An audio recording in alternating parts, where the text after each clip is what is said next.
Hey everyone, Sherry here. Today I'm going to show you how I make my portobello mushroom recipe.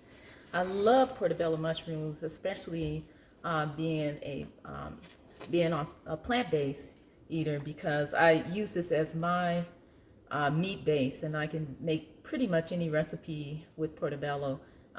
So today what I wanted to show you is how I cook my portobello, what I add to it, and what I do afterwards. So here we go. So to start out, I have 2 large portobello mushrooms.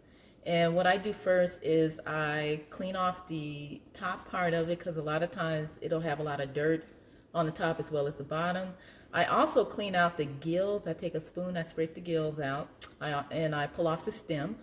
And the only reason why I do that is because it looks so much prettier when you don't have all the gills, especially when you're cooking the portobello mushrooms. So, but it's optional. You don't have to. There's some dish that, like a lot of the stuffed mushrooms, a lot of times you can already add the gills on it, and you can saute it with whatever sauces you like, and it kind of soaks into those gills, and it can make a delicious recipe. But in this case, I went on ahead and I cleaned it out. And so what I will do is I will show you what I add to my portobello mushrooms. And so the first thing that I will do is I'm going to cut my portobello mushrooms up in 4.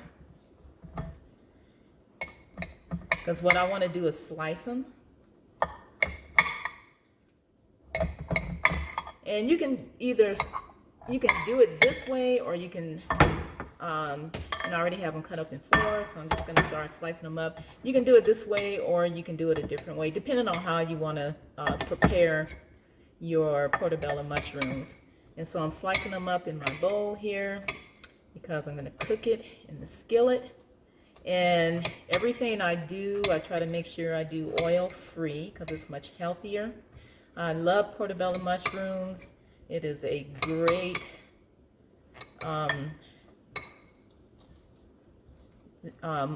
thing to do when it comes down to preparing it for some wonderful dishes. It's high in antioxidants. It's helps reduce inflammation. So there's a lot of great things, a lot of great benefits about portobello mushrooms. And plus it has that meaty taste that you're looking for as well too. So let's go right ahead. We already got it sliced up, and I'm going to go right ahead and slice it as much as I can. Okay. So I have my portobello mushrooms already sliced, and I'm going to turn on my skillet and get that heated up a little bit. And so what I do next is I add in my ingredients. And so I have a combination of both onions and garlic. So I'm going to go right ahead and add that into my mushrooms. Okay. And I'm just going to mix it around. Yum, yum, yum. And you can add pretty much anything. If you don't like the raw onions and garlic, you can also do the seasonings. And I do that sometime if I don't have the onions and garlic. The fresh onions and garlic, so I'll add like onion seasoning, garlic seasoning, and then sometime a little bit of garlic salt. But you want to be careful with the garlic salt, because you can add too much on it. I also add other ingredients, especially if I'm just using the seasonings only. Maybe some smoked paprika, and maybe a little bit chipotle if I want it to be a little bit spicy. But in this case, I'm just using fresh onions and garlic. So next, I'm going to do my sauces. So I do the coconut amino. I also do liquid amino. Now, liquid amino, I usually put like a tablespoon liquid amino. You don't want to put too much of it. I think a tablespoon is enough, because of the fact that it can get too salty. And that's why I like to mix it with the 2 type of aminos. Now, you don't have to do coconut amino or liquid amino. You can also do other sauces that you like the best. Teriyaki sauce, soy sauce, is up to you. But I love these 2 sauces. With this one, I do about 2 tablespoons. So I add a little bit more of the coconut amino. And then I add a tablespoon of my Worcestershire sauce. That kind of gives it that nice flavor at the end. So I already have it in a bowl here. And so I'm just going to mix that in and mix it around. So, and I may have to add a little bit more sauce, but it's okay. I got my skillet warming up here. So I just want it where it can kind of soak in the sauce. Now, normally what I do is I let this, let the sauce marinate my mushrooms for about a couple of hours. But in this case, I'm just going to just cook it because of this video. So, and I'm going to add maybe a little bit more of the coconut amino. So I want it to be really, I want that sauce to really get in there. So, and then I'll just mix it up some more here. So, okay. So there we go. We got the sauce in there. One thing I love about portobello mushrooms, again, is you can make so many delicious recipes out of it. Some people cook their portobello mushrooms, and others just kind of go right ahead and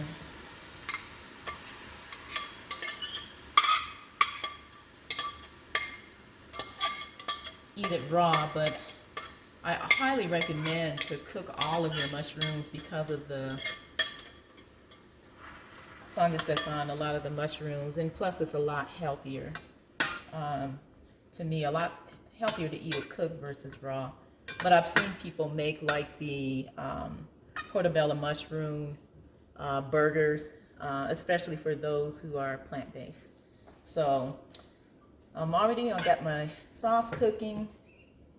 I'm gonna let it cook really, really good here. Turn my aisle up a little bit. I got it set to level 6, which is probably on medium. So I'm letting that cook. All right, go right ahead and do that. And it may take a little time here.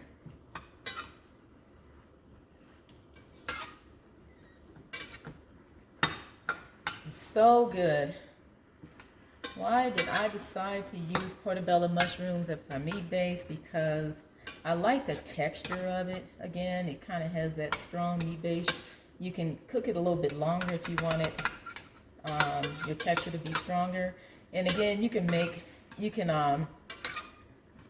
do a lot of things, especially with the portobello. To me, I love that more than any of the mushrooms that I buy. And I buy so many different ones, but this is my favorite right here. So, right ahead and get that cooked up here. And just let it cook for about maybe 10 minutes or so. Add a little bit more of that sauce. And what I've done while that's cooking is I made some quinoa. And so what I've done with quinoa is after I cleaned it, I've done like a whole cup of quinoa and 2 cups of water, or 2 cups of vegetable broth. In this case, I've done it with the vegetable broth, and this is what my quinoa looks like after it's cooked. It looks nice and fluffy. So after I cook my portobello mushroom, I'm just going to add that to my quinoa. So while that's cooking, I'm just going to go right ahead and add it to my plate here. Maybe put a spoon of it in my plate.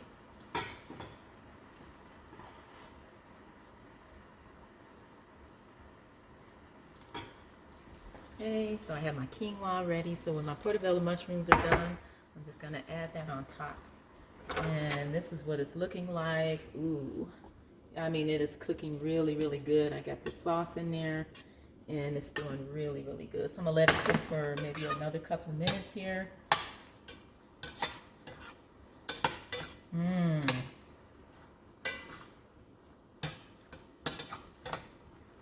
So But again, I love portobello mushrooms. I probably eat it at least every week. Actually, I make portobello mushroom, and you can. One thing I love about it is you can make either quinoa, or you can put it on top of rice, or you can also add it to your pasta. It is so good and so delicious. So while that's cooking a little bit longer, I'm going to turn my file down a little bit, cook it on low.